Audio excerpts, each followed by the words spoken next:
5월 22일 월요일 오늘 말씀 산책에 오신 여러분들 진심으로 환영합니다. 오늘 하나님께서 주신 이 귀한 말씀을 통해 우리 가정과 우리 교회가 더욱더 하나로 뭉치는 그런 놀라운 은혜가 있게 되길 예수님의 이름으로 축원합니다. 오늘 함께 나누실 하나님의 말씀은 사무엘하 20장 14절에서 26절 말씀입니다.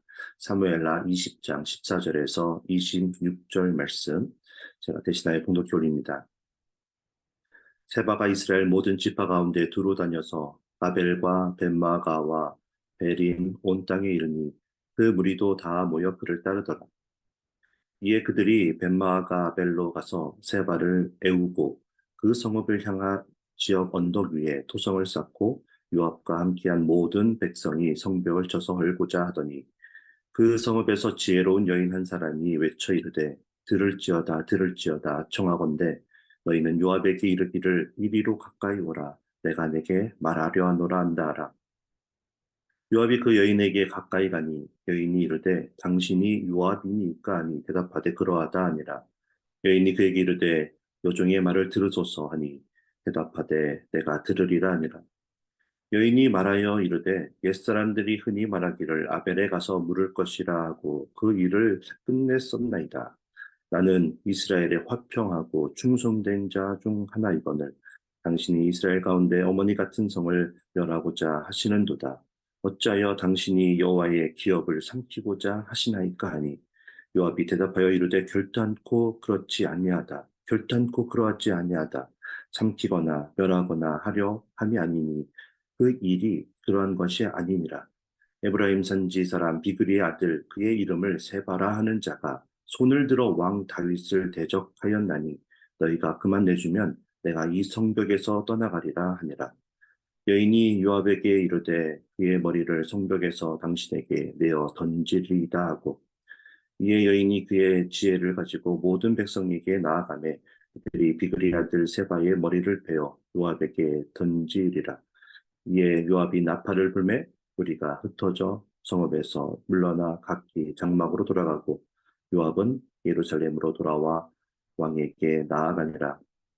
요압은 이스라엘 온 군대의 지휘관이 되고 요야다의 아들 분하야는 그렛 사람과 블렛 사람의 지휘관이 되고 아도람은 감역관이 되고 아일롯의 아들 여호사밧은 사관이 되고 수아는 서기관이 되고 사독과 아비아달은 제사장이 되고 야일 사람이라는 다윗이 대신이 되니라. 아멘. 네, 살아계신 하나님의 말씀입니다. 사무엘하 20장은 다윗의 아들 압살롬의 아버지에게 반역을 일으키지만 결국 실패하게 된 그 이후에 다윗이 분열된 이스라엘을 하나로 다시 묶고 시작하기 위해서 적으로 돌아섰던 많은 사람들을 포용하고 자비를 베푸는 노력을 하지만 결국 완전한 화합을 이루는 데에는 실패를 한 내용들, 그 이후에 일어났던 일들에 대해서 기록하여 우리에게 보여주고 있습니다. 압살롬의 총사령관이었던 아바사를 자신의 총사령관으로 등용함으로써 압살롬을 도왔던 사람들의 그 불안한 마음을 안정시키고자 합니다. 피난을 떠나던 다윗을 저주하고 그에게 돌까지 던졌던 시므이를 품음으로 베냐민 지파의 마음을 얻으려고 했습니다. 요나단의 아들 무비보셋을 모함한 종 시바도 그가 소유하고 있던 땅을 무비보셋과 반씩 나누어 갖게 하는 것으로 덮어줍니다. 그러나 다윗의 그러한 노력에도 불구하고 다윗이 예루살렘 성으로 황궁하는 문제로 인해서 이스라엘의 북쪽에 있던 10지파와 유다 지파 간에 다시금 반목이 생기고 급기야 베냐민 사람 비그리의 아들 세바가 사람들을 선동하여 또 다른 반역을 일으키고 맙니다. 세바가 반역을 일으킨 그 이유를 살펴보면 이런 겁니다. 베냐민 지파를 포함한 북쪽 사람들은 다윗의 출신 유다 지파에 비해서 항상 소외당하고 있었다는 것입니다. 그래서 20장 1절에서 사무엘하 20장 1절에서 그가 나팔을 불며 이렇게 외칩니다. 우리는 다윗과 나눌 분깃이 없으며 이새의 아들에게서 받을 유산이 우리에게 없도다. 이스라엘아 각각 장막으로 돌아가라 하매 단순히 황군 과정에서 누가 주도권을 더 많이 갖게 되었는지 이 사건 하나 때문에 불만이 생겨서 다툼이 생긴 것이 아니었고 사울 왕의 출신 지파였던 베냐민 지파와 왕을 한 번도 배출하지 못했던 다른 지파들이 함께 다윗 왕이 배출됐던 그 유다 지파에게 주도권을 빼앗기게 된 것으로 인해서 이처럼 불만을 갖고 그 주도권을 되찾을 기회로 생각하며 반역을 일으키고 있는 것입니다. 그래서 이스라엘아 각각 장막으로 돌아가자라고 말한 것은 그냥 이럴 바에는 왕이 없었던 그때로 돌아가는 것이 낫겠다고 말하는 것입니다. 다윗 왕을 이제 왕으로 인정하지 말자는 것입니다. 사실 이러한 지파 간의 주도권 싸움은 이제 어제 오늘의 문제가 아니었습니다. 사사 시대, 사사 기드온과 사사 입다 때에도 지파 간의 주도권 싸움에서 밀리는 것에 매우 민감하게 반응을 하고 그래서 이스라엘 간의 큰 내전을 일으켰던 그런 역사가 있습니다. 다윗이 유다에서 왕이 처음 되었을 때도 북쪽 지파들 사람들은 사울의 아들 이스보셋을 지지하며 유다 지파와 대립을 하였습니다.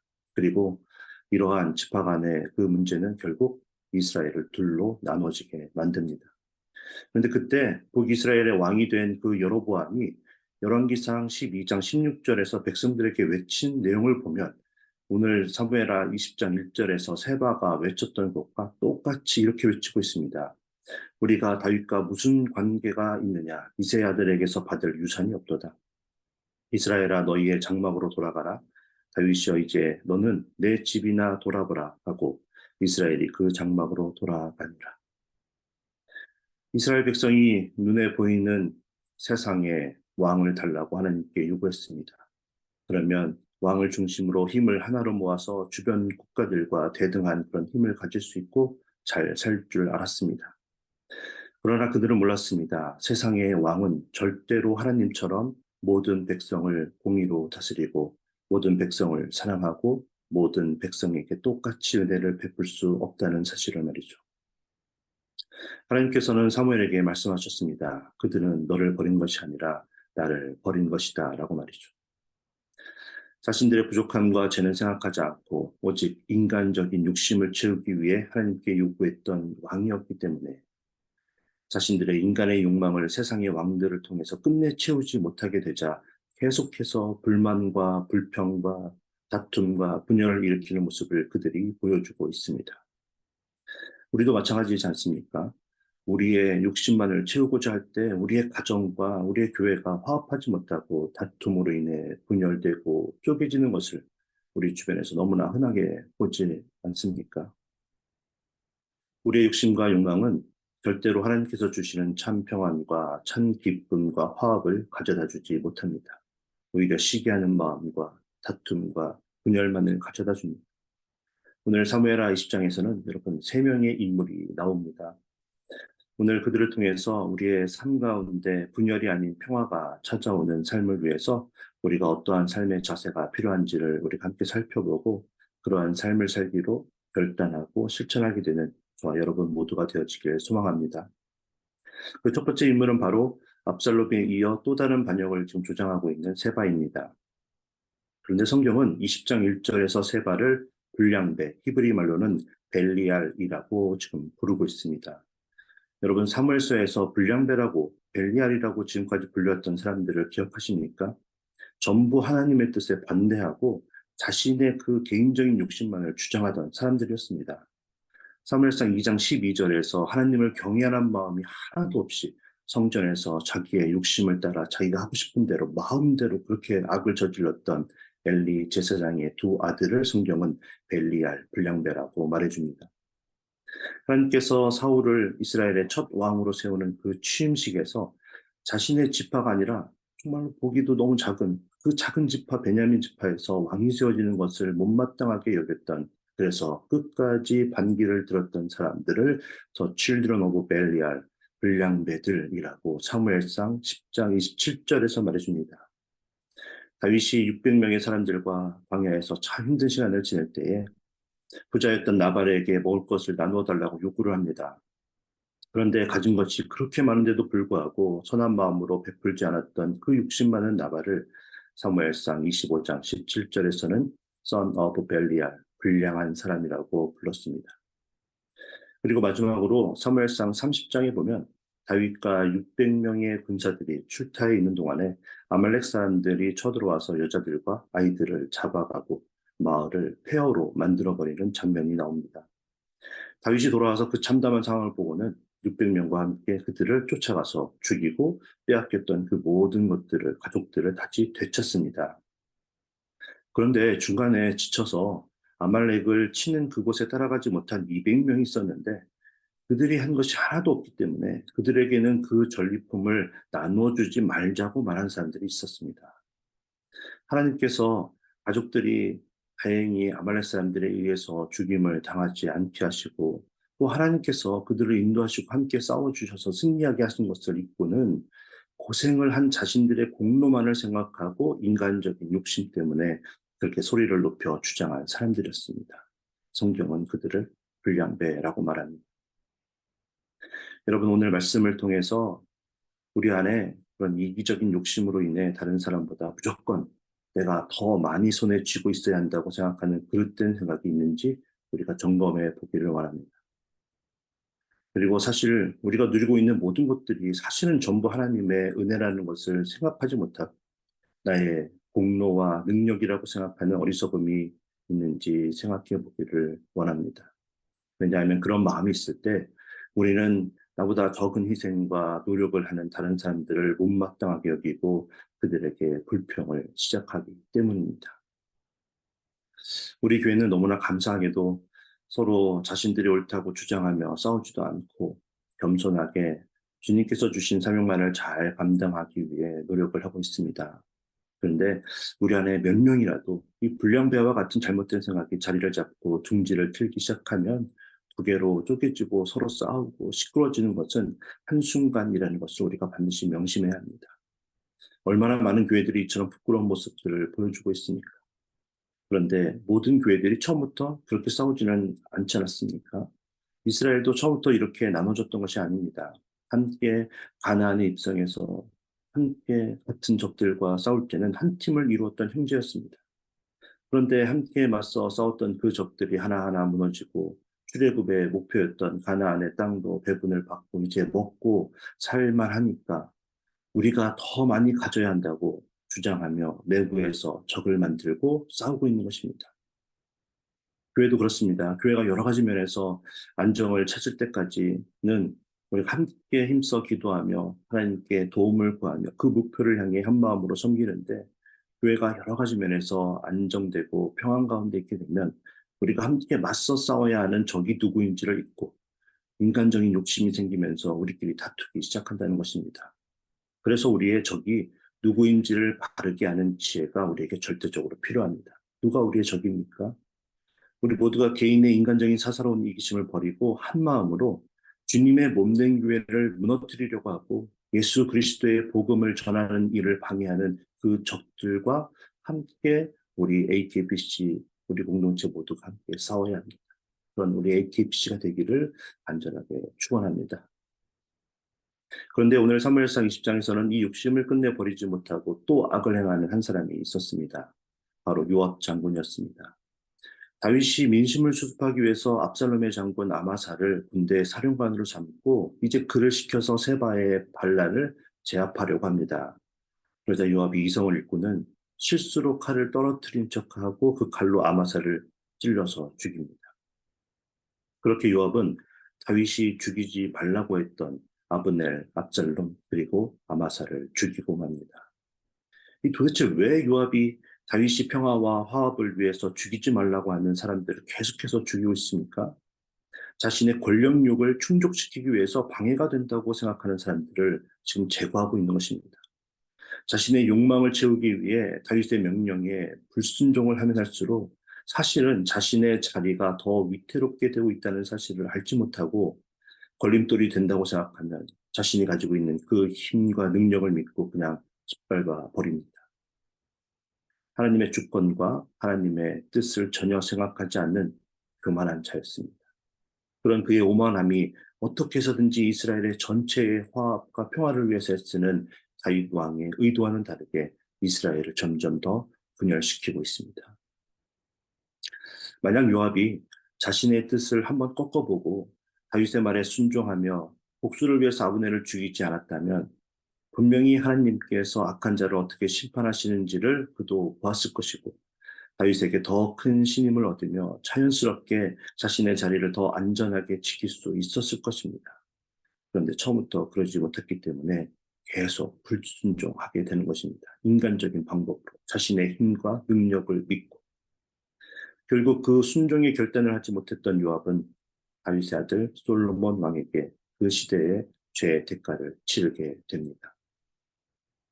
그래서 우리가 우리의 가정과 공동체가 분열되는 것을 막기 위해서 갖춰야 할 자세는 바로 하나님의 주권을 온전하게 인정하고 그분의 뜻이 나와 다르더라도 또 그 뜻이 나에게 해가 되는 듯 보여도 온전하게 순종으로 나아가는 자세가 필요하다는 것입니다.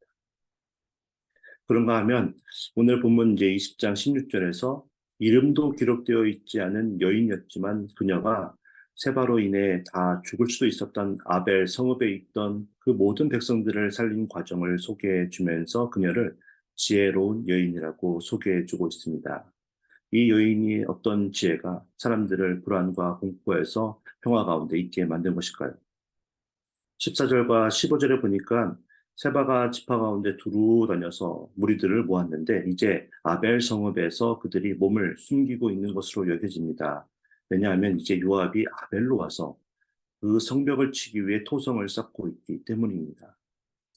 요압은 아벨성을 무리해서 공격하지 않습니다. 이스라엘의 최고의 장수답게 전략가답게 성벽과 같은 높이의 토성을 언덕 위에 쌓고 그곳에서 이제 공격을 할 그럴 준비를 하고 있습니다. 굉장히 위협적인 것이죠. 그러자 16절에 보면 지혜로운 한 여인이 나옵니다. 그리고 그녀가 한 가장 첫 번째 지혜 행동이 있었는데 그것은 바로 대화를 시도했다라는 것입니다. 그녀는 외칩니다. 들을지어다 들을지어다 청하건대 너희는 요압에게 이르기를 이리로 가까이 오라 내가 말하려 하노라 한다고 대화를 하기를 요청합니다. 왜 대화를 청하고 있습니까? 지금 당면한 문제의 내막을 듣고 무엇이 진짜 문제인지를 파악하기 위해서였습니다. 그렇게 위협적인 적의 공세에 주눅들고 흥분하여 감정대로 일을 처리하는 것이 아니라 문제의 본질을 파악하려고 합니다. 그리고 그것을 위해 사실 위험한 일이었음에도 불구하고 여인으로서 전면에 나서서 그 위협하고 있는 그 적의 수장 요압을 만나려고 합니다. 그리고 대화가 잘 이루어질 수 있도록 자신을 낮추며 요압에게 자신을 여종이라고 소개하며 자신의 말을 들어봐 달라고 요청합니다. 그러나 비굴하게 무조건 살려달라고 그렇게 빌지 않았습니다. 요압 장군의 공격의 부당함을 당당하게 항의합니다. 아벨성 사람들의 화평과 충성을 왜 생각하지 않고 무작정 공격을 시작하는 것인지 물어 따지고 있습니다. 이게 무슨 말인가 하면 신명기 20장 10절에 보면 네가 어떤 성읍으로 나아가서 치료할 때에는 그 성읍에 먼저 화평을 선언하라는 율법이 있는데 그 왜 율법을 따라서 아벨성 사람들이 싸울지 아니면 화평을 원하는지를 먼저 물어보지 않았냐고 그 요압의 잘못을 지적하고 있는 것입니다. 그러자 요압이 이제 당황하면서 문제의 본질을 밝힙니다. 20절과 21절에서 자신은 결단코 아벨을 삼키거나 멸하려고 하는 것이 아니고 에브라임 산지 사람 비그리 아들 세바라는 자가 다윗 왕을 대적하였으니 그를 내어주면 그냥 떠날 생각이라고 말해줍니다. 이제 문제의 본질을 대화를 통해서 알게 된 것이죠. 그러자 지혜로운 여인은 세바의 머리를 베어서 요압에게 던지는 그런 결단을 하고 망설임 없이 그렇게 실행에 옮깁니다. 우리에게 이러한 노력과 결단의 실천이 필요하다는 것입니다. 우리 자신 안에, 우리의 가정 안에, 우리 공동체 안에 화합하지 못하고 분열을 일으키는 문제가 발생하게 되면 가장 먼저 그 문제의 본질이 무엇인지를 파악해야 한다는 것입니다. 그리고 그 문제가 무엇인지를 알게 되었다면 망설임 없이 그 죄악을 고려내야 합니다.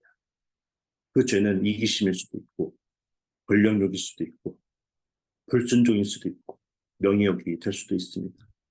그 어떤 모습이든 분열을 일으키는 원인을 우리가 발견하였다면 힘들고 아프지만 그 죄를 도려내는 작업을 우리가 반드시 해야 합니다. 그런 지혜로운 결단, 그리고 그 실천이 있을 때에 우리는 화합을 이루며 세상이 줄 수 없는 오직 주님만이 줄 수 있는 참된 평안과 기쁨을 누리며 하나가 되는 그런 복된 인생을 살 수 있게 될 것입니다. 오늘 하나님께서 허락하신 이 말씀을 우리가 붙들고 깊은 묵상을 통해서 결단과 실천이 시작되는 은혜로운 하루를 우리가 보내는 저와 여러분 모두가 되어지길 예수님의 이름으로 축복합니다. 함께 기도하겠습니다. 사랑하는 하나님, 오늘도 귀한 말씀을 통해 우리 자신과 가정 그리고 교회 공동체 안에 다툼과 분열을 일으킬 수 있는 죄악된 모습이 우리 안에 있는지 돌아보게 하시는 은혜에 감사를 드립니다. 하나님의 주권을 온전히 인정하며 우리의 욕심을 따르지 않고 하나님의 뜻에 순종하는 우리 모두가 되게 하여 주시옵소서. 그리고 우리 안에 분열을 주장하는 잘못된 죄악이 있다면 완전히 도려낼 수 있는 믿음을 허락하여 주시옵소서. 그래서 우리 자신이 그리고 우리 가정과 AKPC 공동체가 말씀 안에서 하나가 되어 주님께서 주시는 참된 평안과 기쁨을 누리는 축복을 허락하여 주시옵소서. 예수 그리스도의 이름으로 감사하며 기도드리옵나이다. 아멘. 이렇게 함께 기도하겠습니다. 우리 자신과 가정과 교회에 분열시키고 다툼을 일으키는 잘못된 죄악이 우리 안에 있는지 돌아보게 하시고 그 죄를 회개로 나아가는 우리가 되게 해달라고 우리 함께 기도하기를 원합니다.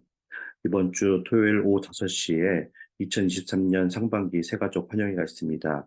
2022년 12월 이후에 오신 모든 새가족분들이 함께 와서 서로 교제하며 우리 교회에 잘 정착할 수 있도록 우리가 세워주는 그런 은혜 시간이 될 수 있도록 여러분 기도해 주시기 바랍니다. 드림키즈 여름 사역들 VBS와 서머 캠프 준비하는 많은 사역자들과 우리 교사분들 또 봉사자분들 위해서 기도해 주시고 또 많은 어린이들이 함께 참여해서 그 안에서 또 예수 그리스도의 말씀을 또 듣고 배우는 그런 귀한 시간으로 여기서 인도해 달라고 기도해 주시기 바랍니다. 1:1 양육 훈련 동반자 또 음악부에서 지휘자 또 프라미스 찬양팀에서 우리 악기팀과 싱어팀을 모으고 있습니다. 모집하는 그 과정 속에서 많은 사람들이 자원하여 풍성한 하나님께 영광 돌리는 그런 예배가 될 수 있도록 우리가 세워질 수 있도록 그렇게 기도해 주시기 바랍니다. 이번 달 인도, 태국의 이승현 선교사님 위해서 우리 기도해 주시고 우리 치유를 위해서 또 치료 중에 있거나 또 회복 중에 있는 우리 환우분들을 위해서 여러 가지 어려움 가운데 있는 우리 AKPC 우리 성도님들을 위해서 우리 함께 기도하며 또 세상으로 나아가도록 하겠습니다. 기도합니다.